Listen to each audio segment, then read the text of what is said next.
पार्वती पिता महादेवा। माता जगती पार्वती पिता महादेवा। जय गणेश जय गणेश जय गणेश देवा। जय गणेश जय गणेश जय गणेश देवा। माता जागी पार्वती पिता महादेवा। माता जागी पार्वती पिता महादेवा।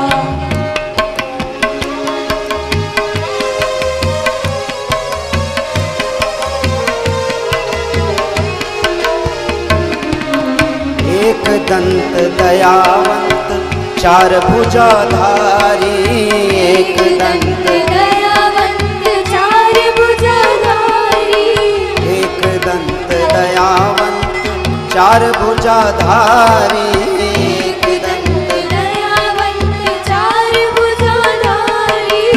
माथे पे तिलक सोहे माथे पे तिलक सोहे मूस की सवारी।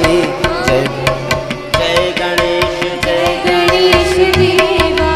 माता जागी पार्वती पिता महादेवा। माता जागी पार्वती पिता महादेवा।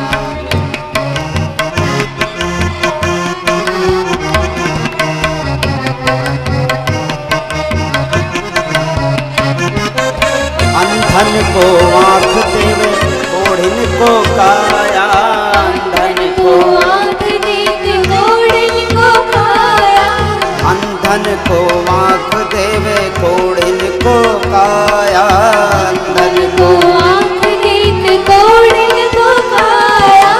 मांझन को पुत्र देवे मांझन को पुत्र देते निर्धन को माया। जय गणेश जय गणेश देवा। माता जागी पार्वती पिता महादेवा। माता जागी पार्वती पिता महादेवा। जय गणेश जय गणेश जय गणेश देवा। जय गणेश जय गणेश जय गणेश देवा। माता जागी पार्वती पिता महादेवा। माता जागी पार्वती पिता पिता महादेवा। महादेवा।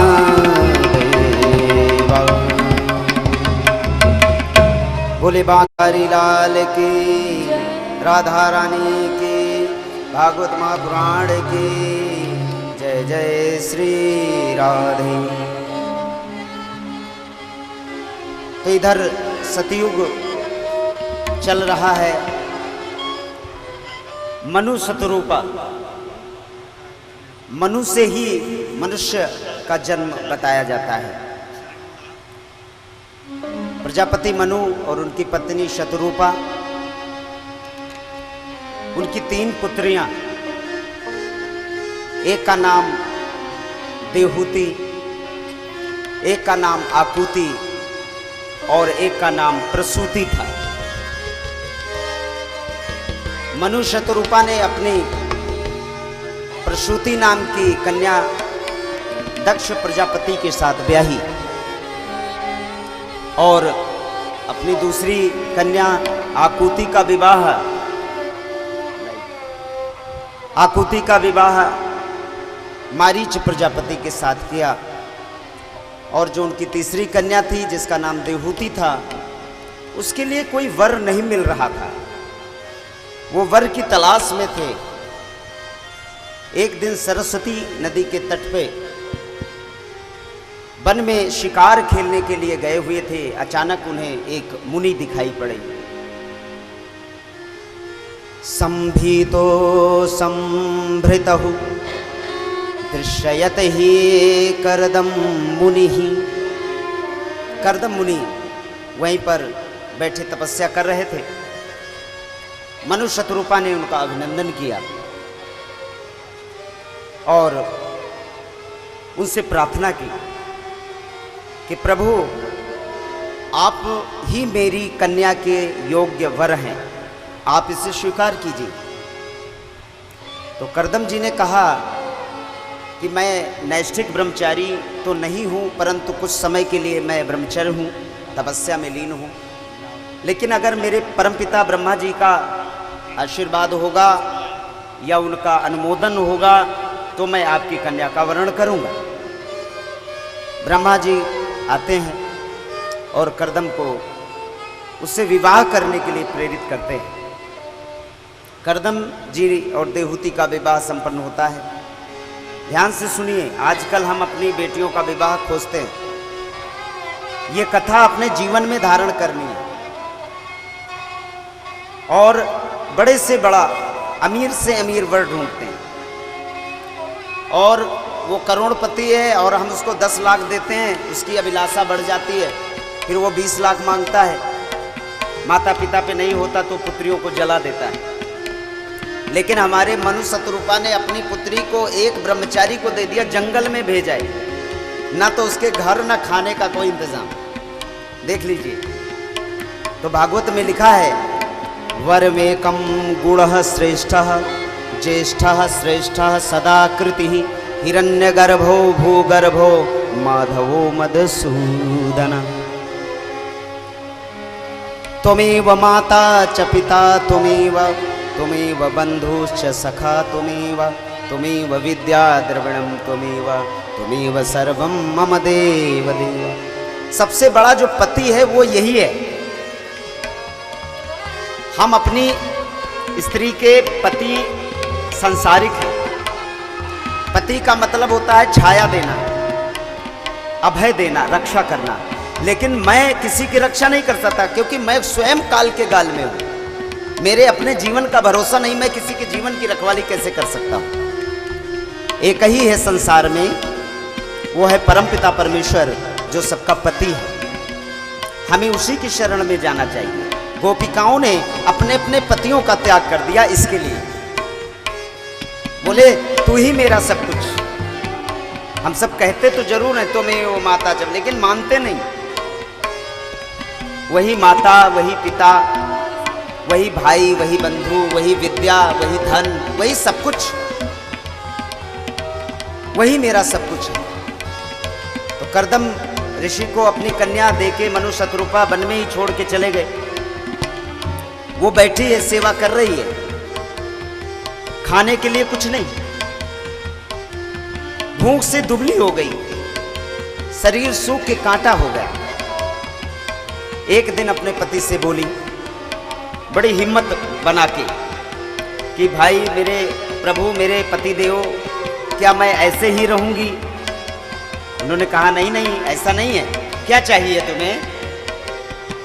देखो अभी मैं अपने तपोबल से प्रकट करता हूं। तो कर्दम जी ने अपनी तपस्या के प्रभाव से एक सुंदर महल बना दिया और उस महल में एक उड़ने वाला विमान भी ले आए, हेलीकॉप्टर। बोले आ बैठ, मैं तुझे हरिद्वार घुमा के लाता, दिल्ली घुमा के लाता। चारों तरफ विमान में विचरण करने लगे। सुंदर सुंदर सामग्री, खाने पीने की, सुंदर सुंदर फर्श, गद्दे, सब कुछ। कर्दम जी ने कहा सुन, ये सारा सुख तब तक है जब तक तुझे पुत्र ना हो जाए, उसके बाद मैं फिर वन में चला जाऊंगा तपस्या के लिए। बोले ठीक है। तो इस तरह से 12 वर्ष बीत गए। कर्दम जी को 9 कन्याएं हुई। कर्दम जी बोले अब तो भाई अब मैं जाऊंगा, अब पुत्र नहीं होगा। बोले नहीं नहीं प्रभु, ऐसे कैसे छोड़ के आप जाओगे? मेरा सहारा कौन होगा? पुत्रियों के ब्याह के बाद मुझे कौन देखेगा? बोले चलो एक अवसर देता हूं। तो उन्होंने भगवान की तपस्या की, भगवान प्रसन्न हुए। भगवान ने कहा वर मांगो। तो देवहूति माता ने कहा वरमेकं गुणी पुत्रः समरूपम समत्वा प्रभु। बोले हे प्रभु, आप मुझे अपने समान पुत्र दीजिए। तो भगवान ने कहा माता, मेरे समान तो मैं ही हूं। Everybody unique in the world, same things, everybody having 2 eyes, everybody having 2 hands, everybody having 2 legs, but everybody different. No one are same in the world. कितना बड़ा कलाकार है वो, वही 2 आंख, वही 2 हाथ, लेकिन हर आदमी के चेहरे अलग अलग होते हैं। तो भगवान ने कहा भाई अपनी तरह तो मैं ही हूं संसार में और कोई दूसरा नहीं, तो मुझे ही आना होगा। बोले कोई भी बात नहीं, आप ही आ जाओ। तो भगवान ने माता देवहूति के गर्भ में प्रवेश किया और उनके पुत्र के रूप में जन्म लेते हैं। बोलो कपिल भगवान की। तो भगवान ने माता देवहूति और कर्दम प्रजापति के गर्भ से अवतार लिया कपिल भगवान के रूप में। और अब कर्दम जी चले गए वन को, तपस्या में चले गए। माता देवहूति अपने पुत्र का पालन कर रही है। पुत्र बड़ा हुआ तो पुत्र तो ज्ञानी, उसने कहा माता अब तेरा यहां रहने का क्या प्रयोजन। ध्यान से सुनिए, एक पुत्र वही सच्चा है जो अपने माँ बाप को भगवान का रास्ता दिखाए। एक पत्नी वो सच्ची है जो अपने पति को भगवान का रास्ता दिखाए। तो कर्दम प्रजापति के जाने के बाद कपिल जी ने कहा माता अब तेरा यहाँ रहने का कोई प्रयोजन नहीं, अब तुझे तो भगवान में मन लगाना चाहिए और उसका ध्यान करना चाहिए। बोले क्या करूं बेटा, तेरा मोह मुझे सताता रहता है, मैं छोड़ नहीं पाती। आजकल बेटे विदेश चले जाते हैं, बड़ी बड़ी नौकरियों में चले जाते हैं, उनके बूढ़े माँ बाप रहते हैं घर में। जब देखते हैं कि माँ बाप को तकलीफ है तो वो अपने पास बुला लेते हैं, लेकिन उसकी जो बहू होती है वो कहती है बुढ़िया कब जाएगी, ये बुढ़िया कब जाएगी। मैं जहाँ रहता हूँ वहाँ एक माता जी हैं, उनके 3 पुत्र हैं। तो वो जब बहू आती है तो मेरी पत्नी से कहती है अब बुढ़िया तेरा सर खाएगी, अभी मेरा खा रही थी अब तेरा खाएगी। कोई सुखी नहीं है किसी से, सारे अपने अपने काम साध रहे हैं और हम समझते हैं कि हमारा पुत्र हमें प्यार कर रहा है, वो अपना कर्तव्य पालन कर रहा है। समाज के डर के मारे कि कहीं कोई ये ना कहे कि ये देखो अपने माँ बाप की सेवा नहीं कर रहा, लेकिन मन से नहीं करते। कोई एक आधे होंगे जो मन से करते हैं, क्योंकि वेदों में कहा गया है स्वार्थ लाग करें सब प्रीति और सुर नर मुन सब कह हरि। सुर नर मुन, देवता असुर नर, सभी की ये रीति है कि वो केवल स्वार्थ के लिए ही एक दूसरे से प्यार करते हैं। जिसको हमारा कोई स्वार्थ नहीं होता हम उसको राम राम भी नहीं करते। जब जरूरत होती है तो फोन लगाते हैं, हाँ प्रभु राधे राधे कैसे हैं, उससे पहले नहीं कोई करे। एक दिन मैंने एक अपने मित्र को फोन किया, हमने कहा हाँ जी प्रभु राधे राधे कैसे हैं। तो उसने कहा प्रभु बताइए किस प्रयोजन से फोन किया। हम कहा बस कुछ नहीं राधे राधे, मैंने फोन काट दिया। क्योंकि उसके पास जो बाकी के फोन आते हैं वो जरूरत से आते हैं, वो जब स्वयं फोन करता है तो जरूरत से करता है। तो उसने प्रश्न पूछ ली, तो हमने कहा नहीं बस ऐसे ही आपकी याद आ गई तो मैंने फोन कर लिया राधे राधे, फोन काट दिया। तो लोग स्वार्थ के वशीभूत होकर एक दूसरे से प्यार यहाँ करते हैं। इसलिए कथा में ये शिक्षा लेके जानी चाहिए। मूंगफली के दाने के समान रहना है इस घर में, जैसे उसका ढक्कन खोलो दाना निकल के बाहर। काल आएगा आपको लेके चला जाएगा, सब यहीं का यहीं रह जाएगा। महल बनाया किला चुनाया, महल बनाते किला बनाते बड़े बड़े। महल बनाया किला चुनाया, संग न जाए अधेला, दुनिया दर्शन का है मेला। तो माता देवहूति को कपिल सांख्य ज्ञान दे रहे हैं। सांख्य ज्ञान, ये सांख्य ज्ञान बड़ा विस्तृत है। जो बच्चे बैठे हैं ध्यान से सुने, 1 करोड़ रुपए का क्वेश्चन है ये। करोड़पति में पूछा था अमिताभ बच्चन ने, 1 करोड़ पे पहुंचा, हार गया वो। बोले जी सांख्य ज्ञान के प्रवर्तक कौन है, who is the founder of Sankhya system. तो वो बच्चा नहीं बता पाया क्योंकि उसने कथा नहीं सुनी थी। सांख्य शास्त्र के प्रवर्तक कपिल भगवान हैं।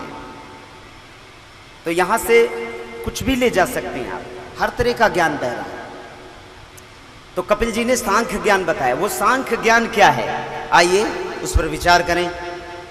ध्यानार्थे विधि योगम इंद्रिः निग्रम परमेश्वरम जगत आधारम गोविंदम माधो मधुसूदनम। कपिल भगवान ने अपनी माता से कहा है माता अपनी रीढ़ सीधी करके बैठ जा, कमर सीधी। स्वामी विवेकानंद ने कहा था अपने शिष्यों से, I want only 10%, I will change the shape of the world. मुझे केवल 10 आदमी चाहिए जो सीधे बैठ सकें, मैं दुनिया बदल दूंगा। और उनको बेचारे को 10 नहीं मिले। बोलो भागवत भगवान की जय। किसी से बोलो सीधे बैठो तो थोड़ी देर तो बैठे रहेंगे, उसके बाद खुजली शुरू हो जाएगी। कोई दिखेगा बगल वाला दिखने लगेगा, ऊपर दिखने लगेगा, नीचे दिखने लगेगा। जिसकी कमर सीधी हो गई बस उसने तो दुनिया पे विजय पा लिया। तो माता से बोले सीधे होके बैठ जा बुढ़िया, बहुत खा लिए हलवा पेड़े, अब कुछ भगवान में ध्यान लगा ले। तो माता सीधी होके बैठ गई और कपिल जी ने उन्हें एक एक करके 7 गांठें, 7 दिन की है ना भागवती, तो 7 रंध्रों में ब्रह्म का ज्ञान करवाया। मूलाधारम नारायणम स्वादिष्ठाने उर्मे वचः मणिपूरक ब्रह्मनादम अनाहत नाद विशुद्ध चक्रम। एक एक करके ओम। आइए हम ओम बोलते हैं पूजा पाठ में ओम। ये ओम क्या, ये जगत का आधार है, लेकिन इसके बोलने के तरीके हैं। ओम कैसे बोलना चाहिए? जब हम सांस भरें सबसे पहले अपने अंदर वायु को भरें और उस सांस को आधा ओ में छोड़ना है, आधा ओ में, और उसका 1/4 हिस्सा अ में, और उसके बाद 1/4 हिस्सा मा में, और धीरे धीरे दोनों ओंठ आपस में मिल जाएं और थोड़ी देर तक भंवरे के समान गुंजार होनी चाहिए। इसको बोलते हैं शुद्ध ओम। आइए हम सब मिलके बोलें।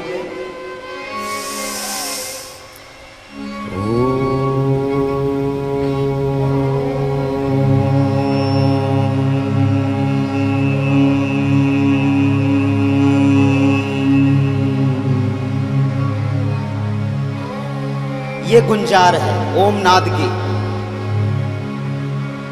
इसको हमिंग कहते हैं। अंदर से संचरण होना चाहिए। तो हमारी जो प्राणवायु, अधोवायु जिसको बोलते हैं, जिससे गैस बनता है। आज हर आदमी गैस से परेशान है क्योंकि फिजिकल वर्क है नहीं, खाए चले जा रहे, काम करते नहीं, पसीना बहता नहीं, माता पिता के कभी पैर कोई दबाता नहीं, बहू सास की सेवा करती नहीं, सास अपने पति की सेवा करती नहीं, बुढ़िया कह रही मेरी बहू मेरी सेवा नहीं करती। पड़ोसी ने कहा तूने कब अपने पति के पैर दबाए थे? तो भी तो देख रही है कि मेरी मम्मी अपने हस्बैंड की सेवा नहीं करती, तो मैं इसकी क्यों करूं? तो अगर आप अपने पति की सेवा करोगी तो आपके बिना कहे आपकी बहू आपके पैर दबाएगी। अगर मैं अपने पिता की सेवा करूंगा तो मेरा पुत्र बिना कहे मेरी सेवा करेगा। हम आपके साथ यहां बैठे हैं, घर पे हमारे बच्चे हैं, 3 पुत्रियां हैं, वो कभी भी मेरे साथ कथा नहीं करती। मैं घर पे नित्य निरंतर भागवत मेरी चलती है, लेकिन when I just quit that my home, that time वो बच्चे वहाँ भगवान की पूजा करते हैं और जहाँ से मैं धागा रखता हूँ उसके आगे की वो भागवत भी पढ़ते हैं, क्योंकि वो रोज देख रहे हैं कि पिताजी हमारे ये कर्म कर रहे हैं, तो उनके अब्सेंस में हमें वो काम पूरा करना चाहिए। तो किसी को पॉइंट आउट ना करो, स्वयं से उठ जाओ तो अगला सो नहीं सकता। आप 5 बजे उठ जाओ, अगला सो नहीं पाएगा। आप बाथरूम में जाओ, बाल्टी खटखट खट करो, अपने आप वो जग जाए। तो किसी को कहो मत, स्वयं से करो। तो माता देहूति को करदम जी के पुत्र कपिल भगवान ने सांख्य ज्ञान कराया और उन्हें अष्टांग योग की शिक्षा दी। इसको भी सीख लीजिए, अष्ट अंग योग, इसका नाम है अष्टांग योग। पहले जब हम किसी को प्रणाम करते थे, गुरु को, माता पिता को, तो धरती पे लौट के करते थे, ऐसे लौट जाते थे, यानी 8 अंगों का स्पर्श हम करते। फिर धीरे धीरे झुक के करने लगे, फिर धीरे धीरे हाथ लगाने लगे। अब तो कोई कोई बच्चे आते हैं पेट में हाथ लगाते हैं, कहते बाबा प्रणाम। हम कहते हैं भाई मेरा पेट फोड़ेगा क्या? यही हाथ लगा देते हैं, पैर तक हाथ ही नहीं जाता है। तो अष्टांग योग का वर्णन श्री कपिल जी ने माता दोहित्री को सिखाया और एक एक करके उनको ब्रह्म का ज्ञान कराया। और माता ने अपनी सारी शरीर की प्राणवायु को रोक के अपने को ब्रह्म रंध्र में लीन करके अपने शरीर का त्याग कर दिया। बोलो भागवत भगवान की, बोलो कपिल महाराज की। अनानयम प्रसूतम देहोद्यम करदमम सुतम कपिलाद्यजानम सागरम सेतुवंदन रामेश्वरम।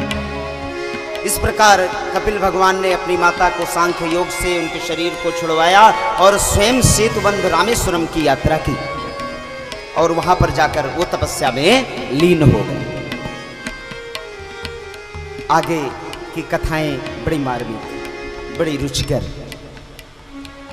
तो यहां पर एक राजा हुआ जिसका नाम पेन था। वो दुष्ट राजा था। इससे पहले मैं प्रार्थना करूंगा बच्चों से कि वो प्यारा सा सुंदर सा भजन सुनाए और उसके बाद आगे की कथा। बोले भागवत भगवान की जय। जय श्री राधे, जय जय श्री राधे श्याम।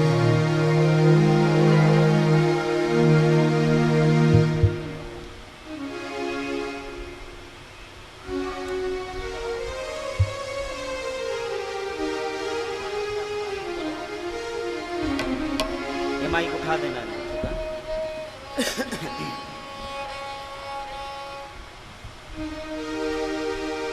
शिवनाथ तेरी महिमा, श्री राधे। शिवनाथ तेरी महिमा, जब तीन लोग गाए। शिवनाथ तेरी महिमा, जब तीन लोग गाए। नाचे धरा गगन तो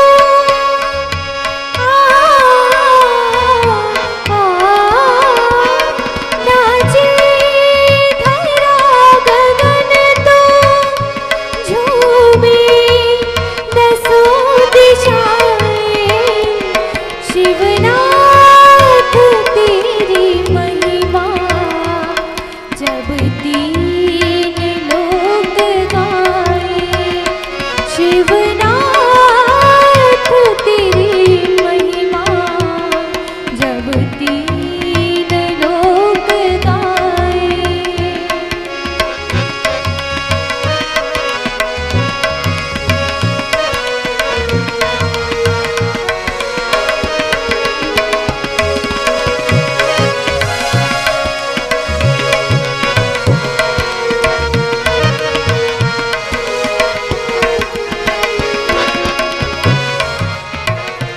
तू देव सबसे न्यारा, तुझको नमन हमारा। श्री राधे। तू देव सबसे न्यारा, तुझको नमन हमारा। लाई है तेरे द्वारे दर्शन की कामनाएं। शिवनाथ तेरी महिमा, शिवनाथ तेरी महिमा,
शिवनाथ तेरी महिमा पंछी गगन लोक के गाए, नाचे धरा गगन तो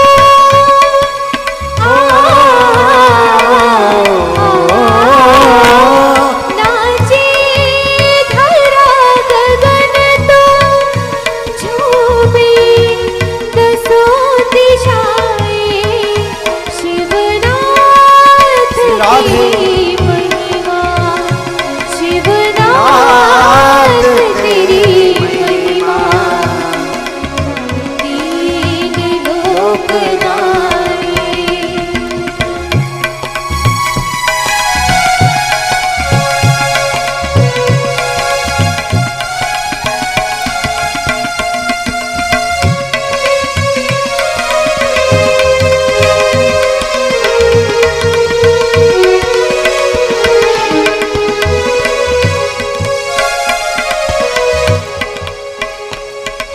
प्रेम की सुधा भी है, रूप चंद्रिका भी,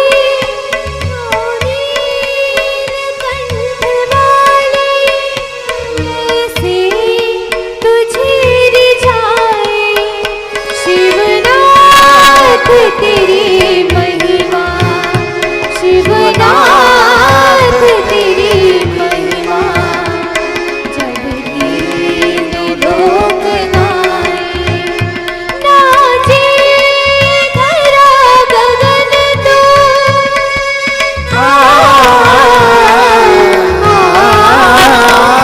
नाचे धरा गगन तो झूमे दसों दिशाएं, शिवनाथ तेरी महिमा, शिवनाथ तेरी महिमा, जब तीन लोक गाए, शिवनाथ तेरी महिमा, जब तीन लोक गाए, नाचे धरा गगन तो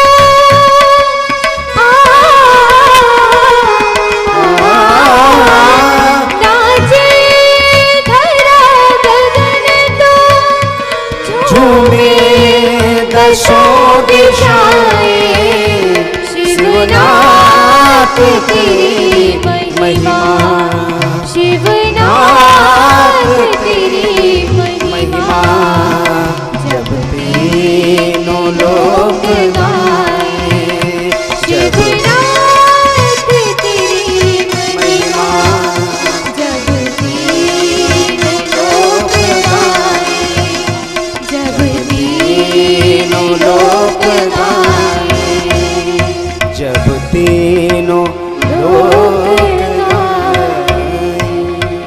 बोले भोलेनाथ की।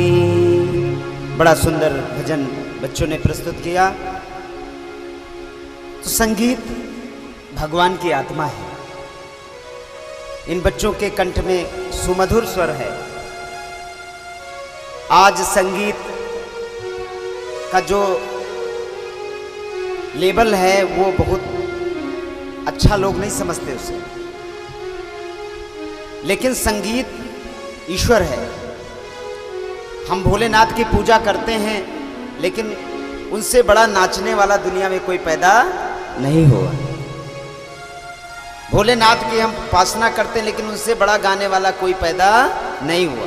भोलेनाथ को हम पूजते हैं और बजाने वाले को हे की दृष्टि से देखते हैं, तो उनसे बड़ा कोई बजाने वाला पैदा नहीं हुआ। इस तीनों लोक में जो सबसे पहले संगीत उत्पन्न हुआ वो भोलेनाथ से उत्पन्न हुआ। संगीत की परिभाषा साम वेद में दी गई। हमारे सनातन में 4 वेद हैं। ऋग्वेद पुराना, यजुर्वेद दूसरा, अथर्ववेद तीसरा और चौथा सामवेद। सामवेद भगवान शंकर के मुख से उत्पन्न हुआ। उसमें संगीत की परिभाषा भगवान ने कही है अपने मुख से। उन्होंने संगीत की परिभाषा दी, गायन वाद्यम च नृत्यम गायन वाद्यम च नृत्यम त्रय मुच्यते संगीत है। गाना बजाना और नाचना तीनों को संगीत कहते हैं। भगवान शंकर से दो प्रकार के नृत्य उत्पन्न होते हैं, जान लीजिए। ये भी करोड़पति का क्वेश्चन था, उसने पूछा था। भगवान शंकर से दो प्रकार के नृत्य उत्पन्न हुए, एक का नाम है लास्य और एक का नाम है तांडव।